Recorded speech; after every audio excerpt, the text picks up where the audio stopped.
Hello, everyone. Welcome back to another episode of the William Bonney podcast. Just a little update on things that have been going on in the last week and stuff that's happening in the news and just a chance for me to share my thoughts with you guys, as you know I like to do. So today I thought I would do something that I've been planning on doing for a little while. So I've had the details of my uncle and where he is in prison for a little while. So for people that have listened before, you know that I've spoken about my uncle before. Back in 2009, my uncle was committed to life in prison. He got a 19-year tariff for the murder of another man. And he was in Norwich prison, and he got sentenced the same time I was in prison. And it was something I always meant to do. I always meant to write to him. I know my older brother wrote to him and was in communication with him a little bit. And I was going to talk today a little bit about him and his circumstances. And I was going to contact him and write to him. So I just needed to pull up the details first of all of I know my auntie sent me his details. So I'll tell you a little bit about my family. My family on my mum's side is a little bit hectic. So she came from a family of about 9 kids, I think. And it's an old-fashioned kind of family. And essentially, my mum was the oldest. Yeah, my mum was the oldest of 9 kids. And my gran couldn't really cope at that age. So she put her into care. So my mum went into care at quite a young age, and my gran then carried on having kids. And by the time my mum sort of grew up to sort of early teenage years, she ran away from care, went to go and find her mum again, and found that there was a bunch more kids there. Now, I think the difference between the oldest and the youngest of my mum's siblings is 19 years, with my mum being the oldest, and my uncle, who's in prison for murder now, being the youngest. So there's a 19-year age difference. So when we went up to London one time, because my mum's family some of my family had travelled down from the Midlands down to London. We went up to London one time to visit family, and I remember that it was the first time I'd been introduced to my uncle. And he was much closer to our age than any other member of my family. You know, when you meet uncles and aunties and things, they're normally, I must have been about 6 or 7, something like this. You know, and all my other uncles and aunties were in their, late 30s and 40s, at least. And my uncle was only, I think, in his 20s then. So this was almost like a cousin rather than an uncle. And I remember he took us out to a common in Peckham, and we went and played football, and we had a good afternoon, just sort of, with his mates and things. And it was genuinely one of the, the happiest memories of my sort of young life, playing football with my uncle in the middle of the city, and surrounded by tower blocks and things, and obviously traffic and all the other hustle and bustle of Peckham.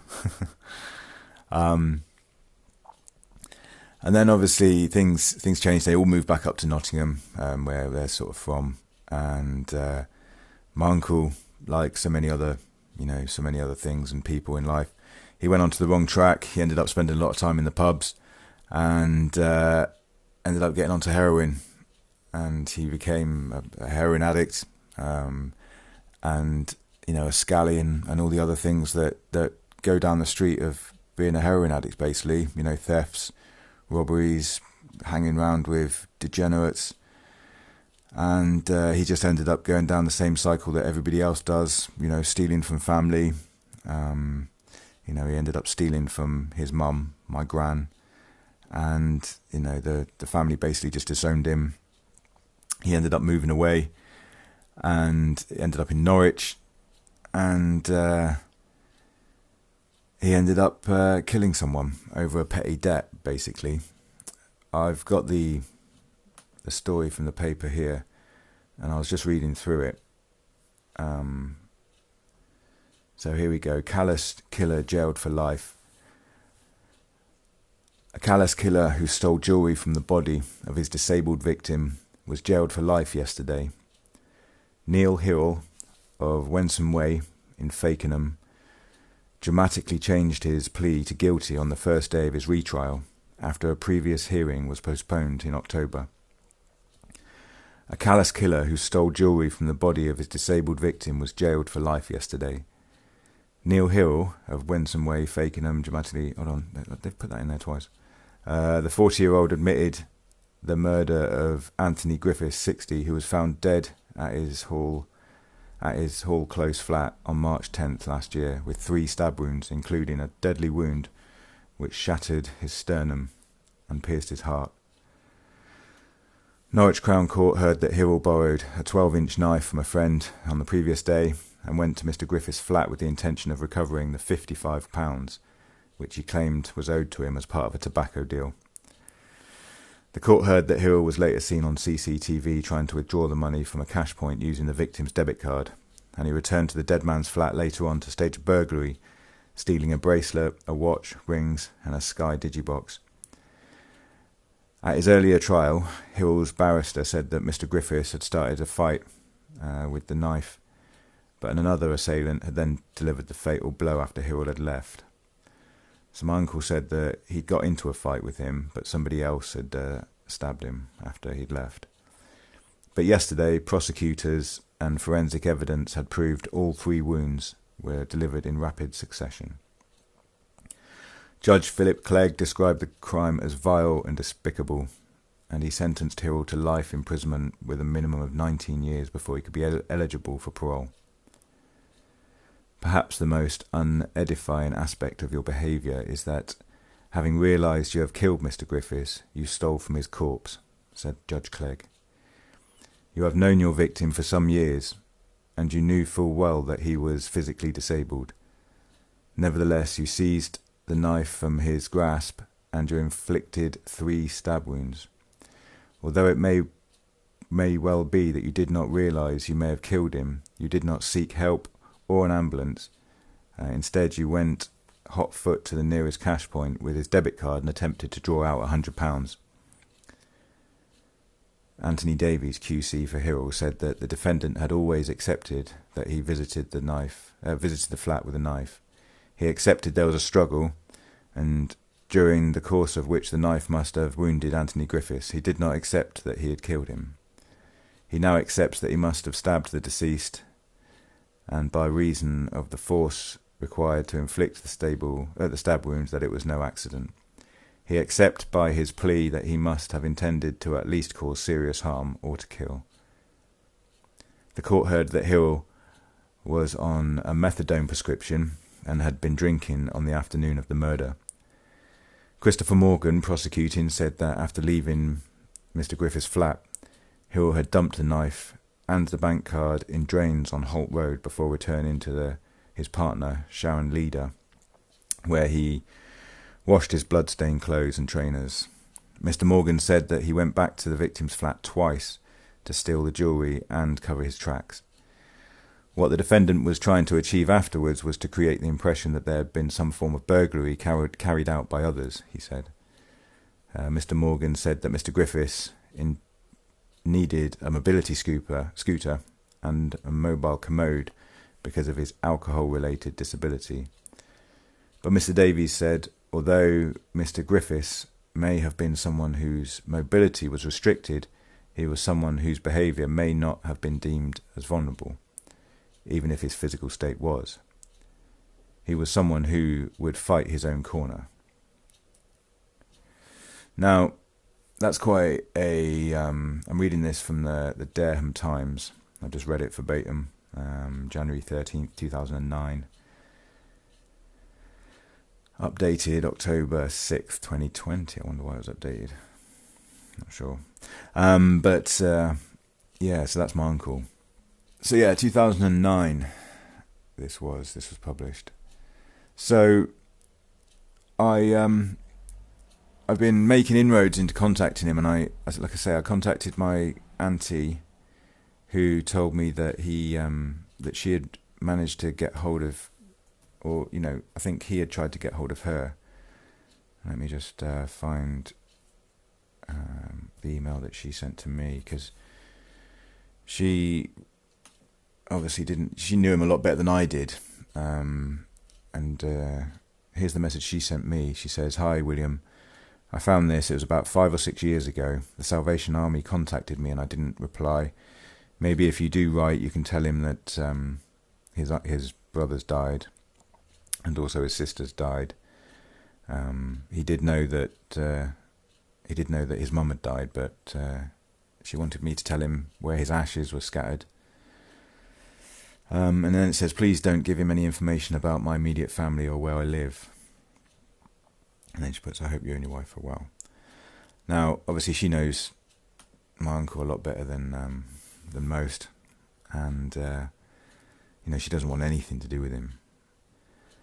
Now, obviously, I live in the other end of the country. I haven't really seen much of him. I can probably count on, both my hands the amount of times I've seen him throughout my life. The only real bond I feel I have with him is obviously the time we spent in prison, and I know what it's like to be in prison with absolutely no support sometimes, and it can be a very empty place. So I've always had the intention of reaching out to him and contacting him, but again, with us not being massively close family, and I haven't, like I say, I've seen him maybe less than 10 times in my life. The only thing that's really drawing him to me is our mutual sharing of experiences, in prison. So it's always been something I've sort of toed and froed with a little bit. Like I say, I've got his details now, and I've read out that that quite damning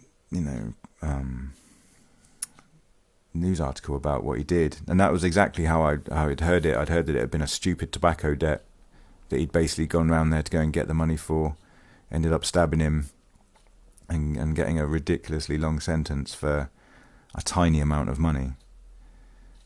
I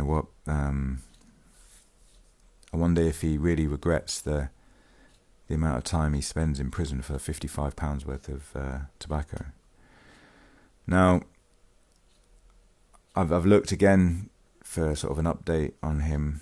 When I was looking for the article, I saw something else, which has knocked me for six a little bit, because my plan today was to do a podcast about writing him an email, because you can email prisoners. I've got his prison number. I think I know which prison he's in, so I was just going to email him, and so he'd probably have that email in his cell this afternoon, and with any luck, I could maybe get a response from him within the next few days or weeks or something like that. So, but when I type in his name, it came up with another website that I'd never heard of before. It's called Black Calendar, but calendar spelt with a K. .nl, and it basically tells you it's a tracker of all the murderers in this country. So it's when I typed in my uncle's name, it came up with this website. And what does it say? Let me just read the introduction for this website. Welcome to Black Calendar, a list of cases for murder, attempted murder, manslaughter, causing death, conspiring, soliciting to murder, and infanticide, etc. in Britain since 1254 to 2021. And then it's basically just got a list of all your murderers in the country. So any of you true crime fans out there who like the gory, then this is where you want to be. It's called Black Calendar. Don't blame me if it's full of viruses and shit, but the unfortunate thing is that it shows where basically all your murderers are in the country, and my uncle's popped up on there, Neil K. Hirrell.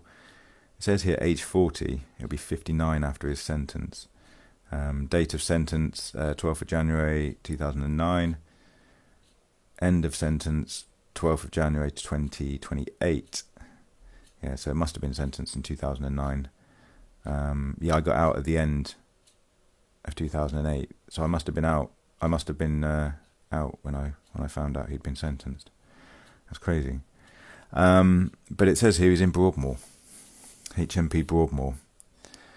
Now, we've talked a little bit about Broadmoor before. It's basically a mental hospital prison. So my uncle must have been sectioned. He must have been sectioned to go there.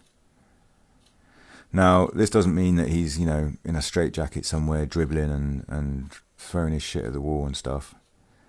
But it does mean that he's not altogether with it. I don't even know how I'd go about speaking to him at Broadmoor if it's the same process. But I've checked the website. It seems to kind of check out. It's got a lot of, I've checked out a couple of different people, and it seems to kind of somehow keep track of where all these people are. And it's saying that my uncle's in HMP Broadmoor. So it's I'm not sure 100% how to process this. This was going to be, like I say, an episode about the dilemma of whether or not to reach out to him. On the one hand, like I say, I think the reason I want to reach out to him is because I know what it's like to be inside, with little hope and with no contact. I wanted to reach out to him and kind of let him know that, somebody's thinking of him. I know what it's like to get that unexpected letter come through the door on a day when possibly, you're feeling like you're in a bit of a pit. Now, that's all the upsides of it. The downsides of it would be that obviously he's got his parole coming up in the next, what we're looking at now, it's probably about 6 years. He's going to be looking for an address and a sort of a pathway to getting out. Obviously, if he's in Broadmoor, in the perfect world, he would be heading towards a DCAT prison now to do his last sort of 5 or 6 years in a DCAT to show that he's responsible and trustworthy to get out on parole. Most people don't get their first parole, just because the parole board doesn't want to be seen to be letting murderers like this out on the first opportunity. So he'd probably have to get, if in an ideal world, he'd probably be looking at 2 or 3 parole hearings before he got out.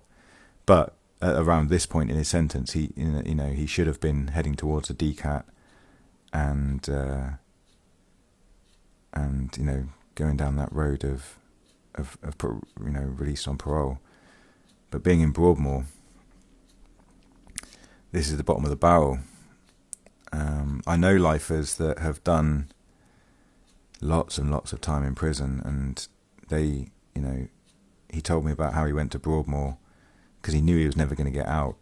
So he went to Broadmoor just to kind of spend some time almost on holiday, just drugged off his face, and nothing, really expecting of you. It's just a different way of doing prison time. But he wasn't all there. But to find out that my uncle's in Broadmoor, and it's quite worrying. So like I say, the downsides of getting in contact with him would be that what if he is a complete degenerate still, and now he latches onto me as possibly a new area to go to.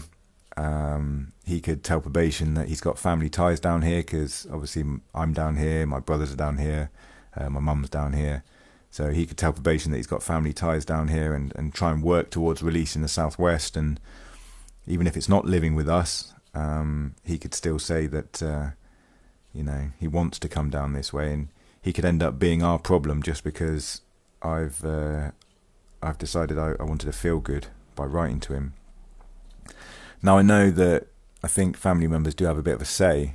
Probation would probably come to us and say that he's trying to get relocated down in this area, and what our feelings were about that. So we may possibly have a say in it, but who knows? I could be, for the sake of, like I say, feeling good about myself for writing to him, I could find myself ended up with this fucking lunatic fucking coming and trying to move to our area. But again, like I say, now I've searched him and I can see he's in Broadmoor. This really does change a lot of things, because he's got a fight on his hands just to get out of Broadmoor. He'd be lucky to go back to a C cat from Broadmoor, so it could be B cat for him. From what I know of him, he's unlikely to have been behaving and getting himself on enhanced. He's likely to have been carrying on with heroin and being a degenerate in prison, basically. It's tricky. It really is tricky. Maybe now's the time he needs me more than ever. Who knows?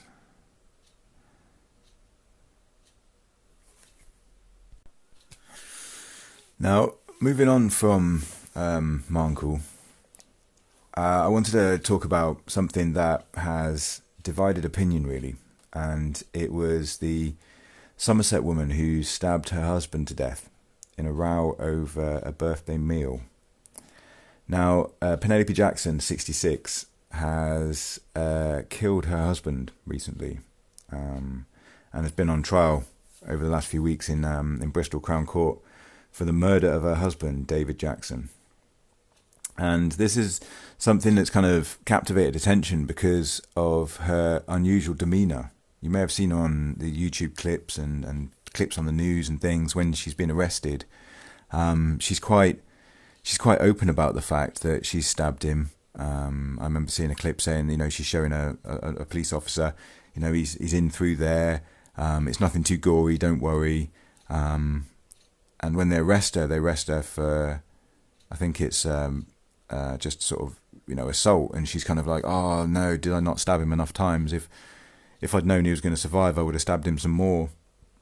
And it's very unusual because she's very cool, calm, and collected. It's like she's talking about, the death of an animal, or, it's something that, it's just has far less gravity about it than killing her husband. Now, on the surface of this, it looks quite open and closed. She's a retired accountant who killed her abusive husband, has told a jury she stabbed him to death after a row over a birthday meal. Penelope Jackson, 66, said she took a new kitchen knife upstairs to kill herself, but instead she attacked her husband, the former Army Lieutenant Colonel David Jackson, 78, when he told her she was pathetic. It looks like she said she's taken the knives upstairs to kill herself, and then she's ended up killing him in a petty row over bubble and squeak. What more of a British meal and British circumstances could you have? She says later on, I'm reading from The Guardian here, and it says here, she walked into her husband's bedroom to speak to him. I wanted him to say, I'm sorry, Pen, but he didn't. He just said, for God's sake, you are pathetic. I was in utter despair. I looked at him and said, I've done nothing wrong. Admit you are sorry. He said, for God's sake, shut up. It was utter contempt. I just lost it. I just thought, I cannot do this. It is not fair, and I lost control. And I went like that, and she made a stabbing motion. I don't know why I did it. I've never been violent in my life. He just looked at me and sat up there, and there was blood, and I was absolutely horrified.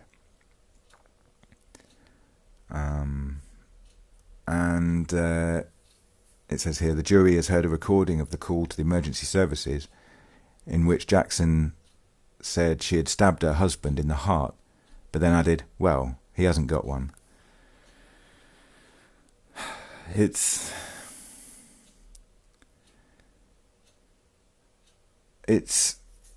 very odd, and like I said, it divides opinion, because I know you really shouldn't look in the comment section on YouTube videos and Facebook. It's not the place where you're going to get kind of the most glorified debate, but it is something that I've seen as very divided, because this is obviously during the trial. She ended up getting sentenced, and I think she got 18 years in the end. And it was obviously the way she spoke about it so callously and so openly was completely in the sort of flying in the face of sort of her being a victim and her being, afraid of him. She seemed quite controlled and calm, I thought. Now, obviously, I'm not an expert on behaviour and abuse and what it can lead to, and how people react to it. Obviously, everyone's different, but it did look to me very controlled and calm. And the flip side to all of this, if you look in, like I say, if you look in the comments, you'll see lots of people defending her and saying that this is obviously the product of a broken relationship, an abusive relationship that she's had to navigate for years. Her broken state is because of what he's done to her, and the abuse that she's gone through, and she's finally snapped, and she's ended the life of the person who's caused her so much misery. No, I get that. I can see that side of it. But what you've got that kind of throws a spanner into that is on the other side, you've got his daughter, who possibly maybe didn't see it all, who knows. But she's standing up saying that she was the one abusing him, and she was the aggressor in the relationship, and that she was the abusive one who's ended up killing the innocent party, David Jackson. And again, this is something that's quite throughout society. It's unusual because then that it pushes against the flow, really. That in most cases it is that the male is abusive against the female, and in a very small number of cases it does go the other way around. Now, is this one of those small cases where she's actually the bully in the relationship and she's murdered him, in relative cold blood? Or is it the case that it is that he's a man that's been abusive to her all their lives, and she's just finally snapped? And you'd be surprised how cold you can be when you snap, and that could be what we're seeing right now. Even though she's 66, she will not get a problem in jail. I think that she'll almost be a bit of a celebrity in a woman's jail. There'll be a lot of people in there who have gone through abuse and suffered abuse, and I think that she'll be looked after, and she won't get a difficult ride at all. From seeing her in those videos after being arrested and things, the crime didn't seem to affect her that much, so I don't think her attitude would have changed once she gets into prison. And I think, other than again her liberty being taken, I don't think she'll have too much of a rough ride while away. So I'd be interested to see what other people think. I mean, it was something, like I say, it hit all the mainstream news due to the fact of the just unusual circumstances and her unusual behaviour after being arrested. So let me know what you guys think. And like I say, we've obviously dealt with my the gruesome murder that my uncle committed against a relatively vulnerable person, and then we've seen in this instance a vulnerable person, murdering her abusive partner.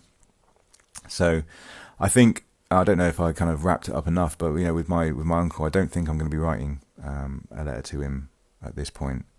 It's something I need to digest a little more. Like I say, now I've read that he's most probably in Broadmoor, and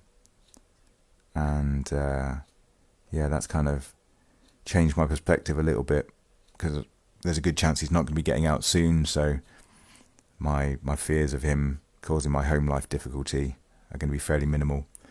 But also, my uncle's in Broadmoor. That's something that I hadn't even imagined. So thank you very much for listening, guys. Thank you again for taking the time out of your day to support the channel. We keep growing, we keep doing the videos, and like I say, let me know what you think, and if there's anything else you want to hear, then by all means, I'll be happy to oblige. Thank you very much. Speak to you soon.